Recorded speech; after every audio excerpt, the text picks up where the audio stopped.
The Six Sentinels. Licking the moon is a nasty habit, and leaves the tongue coated with dust. This dust tastes neither of butter nor cheese, but of phases, crescents, and other shapes.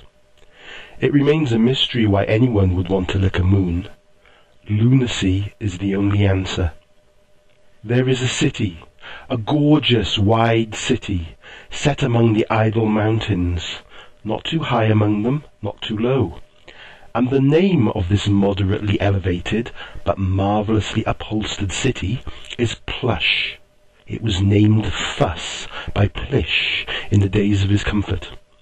All builded tall of warm velvet bricks is Plush, and draped with satin cloth, and its streets are thick with petals, and its citizens are fuddled nicely with scent whenever they walk and greet each other with noses high in the air like snobs. Plish liked his people posh. Even the sharpest spires on the most slender minarets are not likely to impale anyone in plush, for cotton is the substance from which they are made, and the mighty ramparts that girdle the city are constructed of no harder materials than soap and cheese, a soft, easy, slippery environment for slippery, easy, soft people. As for the interiors of the buildings, they are all designed in the style of Lord Dunsany, and so are lush and magical and descriptively overlong. Every house has a garden on its roof, for there is no finer place for flowers and butterflies to gather, and in these gardens leisurely stroll the calm citizens in the early evenings, when the sun is setting majestically over the snowy peaks far away, and they nod to each other rooftop to rooftop, and exchange idle gossip with idle smiles. All the same, it is never easy to walk gracefully on roofs made of stretched fabric. Fun to bounce on them, though. Many cities have been washed by many rains over the course of many millennia, but none as thoroughly as Plush, for the ramparts, as stated, are partly soap, and the bubbles run down the streets, and the citizens play and glisten, and everything smells clean and ready for a night out. And when the night does come, it seems the city is all dressed up with nowhere to go. But it has no need of going anywhere, for it belongs where it is, and indeed it has always seemed one with the idle mountains. It is splendigenous, a word I just invented, meaning that it would not be so magnificent in any other location. Of other cares there are few in Plush, for it is a city of relaxation, a city of easy chairs and deep sofas, and even the sternest truths are couched in the softest terms, with a pair of metaphorical slippers under that couch. But in fact there is a single hard thing in the heart of the city, and this thing is a thing that people care not to discuss too much, for it reminds them of the difficult times that once were, and the difficult times yet to come. Not that one can really be reminded of times yet to come, but you know what I mean. The thing that is rarely discussed is a broad pedestal in the central square that holds aloft 6 statues of 6 heroes known as the Six Sentinels, traditional guardians of Plush. Centuries of weather have eaten away the frowns on the marble faces, and now the heroes seem serene, but this is an illusion, for in life they were servants of their own agitation. Not just servants, but slaves, for they were never paid in coin for their gloom and trouble, and the coins of Plush are pieces of felt, and not much use anyway. The names of these heroes are Jitterwhack, Rumpus, Toothan, Claw, Uckybald, and Heckashboyne. Half a millennium ago they set forth from Plush to secure its borders in every direction. That was the will of the people at that time, or rather it was the will of Plish, as he sat brooding on his throne of carven gum, shifting stickily from one buttock to another, pulling his fleecy beard and sighing softly. But Plish and his subjects were always of one mind only, or else. It was he who selected the 6 most capable citizens in Plush, and named them Sentinels, and so he rose with difficulty from his melting seat of authority, and strode to the balcony of the palace that dominated one side of the central square, and glancing down at the crowd below, he spoke these words. Beloved inhabitants of Plush, take heed of my warning. So pleasant is our home, with cushions and pillows on every street corner, that greedy eyes observe us from beyond our ramparts. We are surrounded by enemies.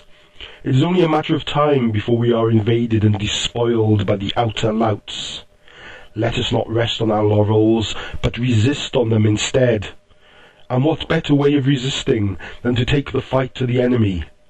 To this purpose I have recruited 6 noble champions, and now I send them forth in the 6 directions that exist, to sweep clean those directions as far as feasible, or as far as the horizon, whichever is further.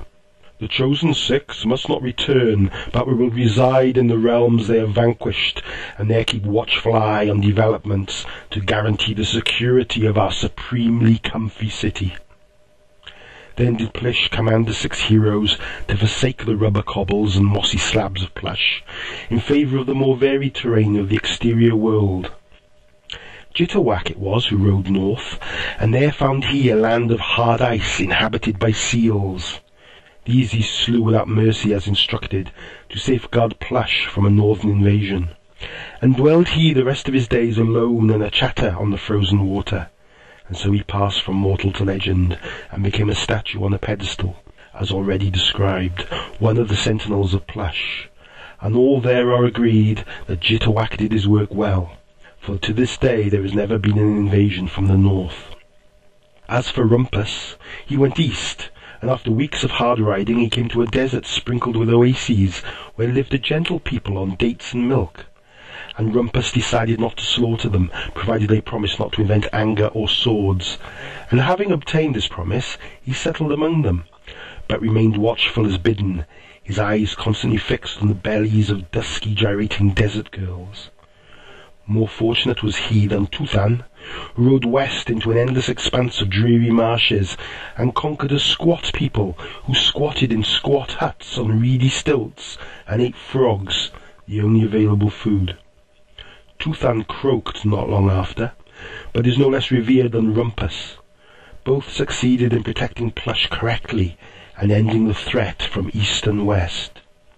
Nor has any invasion come from the direction south, and for this the citizens of Plush should thank Claw, who explored the great forest and the fertile fields beyond it, who found a rural society based there, who smashed its farm equipment, dug up its turnips, and made love to its scarecrows until he died from an infected splinter, and who so intimidated the simple folk that he never dared have any ambitions of any sort ever again. As for Uckybald, his ordained direction was down, and with a spade he dug a pit and kept digging in the cellar of his house in Plush, and far beneath the earth his bones still must be, protecting the downward borders of his city, if bones he truly had, for he was a floppy fellow in life, and famous for contortionism. Now we come to Hecker's Boyne. I would prefer not to come to him, for it will win me few friends in Plush, but come to him I shall, or else this tale will be judged propaganda rather than a true history. Hecker's Boyne was allotted a direction known as up. For a long time he wondered how to proceed in that direction. He climbed the tallest minaret in Plush, but the people below urged him to go higher, and berated him when he came back down. They started to accuse him openly of lacking seriousness, of shirking his duty, of disobeying Plish. Stung by these insults, he made himself a ladder, the tallest ladder since the world began, but he had nothing to rest it against, and it availed him not at all. The people grew increasingly impatient with him. "Hecker's Boyne does not love his city," they said, "and is not deserving of the title Sentinel. Instead of voyaging into the sky, he prefers to lounge about on the ground. This is treason, and Plish must hear of it." As he listened to these words, Hecker's Boyne felt a mixture of fear and shame, and he locked himself in his house and refused to come out. Plish was summoned from his palace by the clamour of his subjects, and he found a furious mob gathered outside the residence of the unworthy hero. This mob kicked at the walls of the house until the velvet bricks vibrated unnervingly, and the entire structure was in danger of collapsing. Plish stood behind the crowd, calling for Hecker's Boyne to surrender and face justice. But suddenly a figure was seen on the roof, and it was the rogue sentinel himself, too scared to emerge, but too scared to remain inside. At the sight of the traitor, the mob went wild and broke down the front door and rushed inside to seize him. Heckersboyne was trapped. He had nowhere to go but up. By this time the sun was set, and a night wind had blown a large black cloud over the city.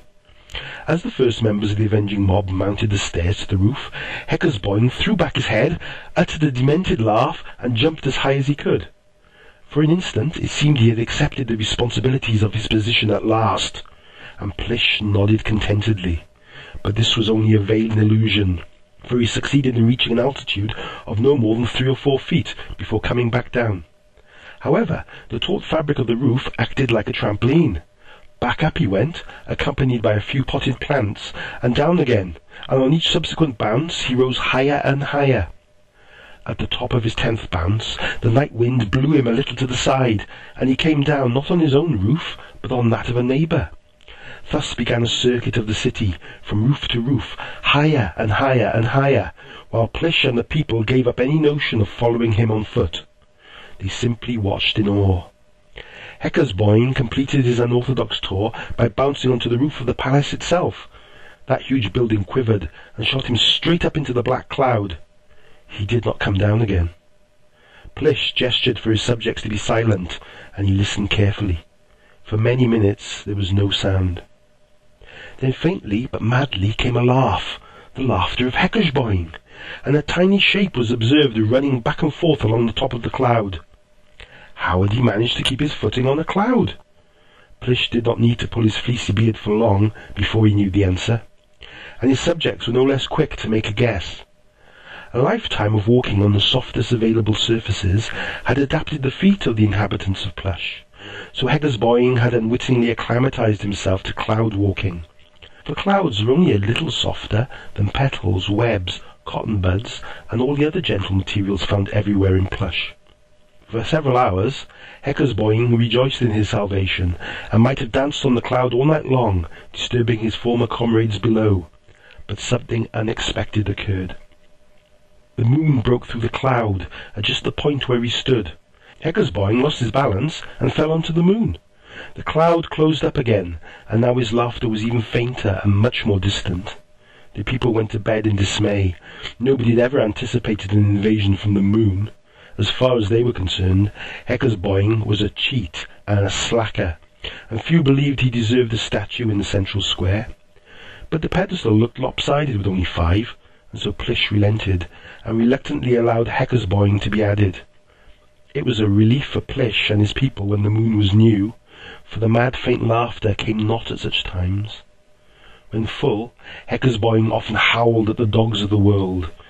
He did not die of old age on the moon, because the rules are different there. The more pessimistic citizens of Plush declare that he is still alive, saving himself from starvation by doing something disagreeable with his tongue. It is a very nasty habit, and I hope other men will travel to the moon one day and lock him up.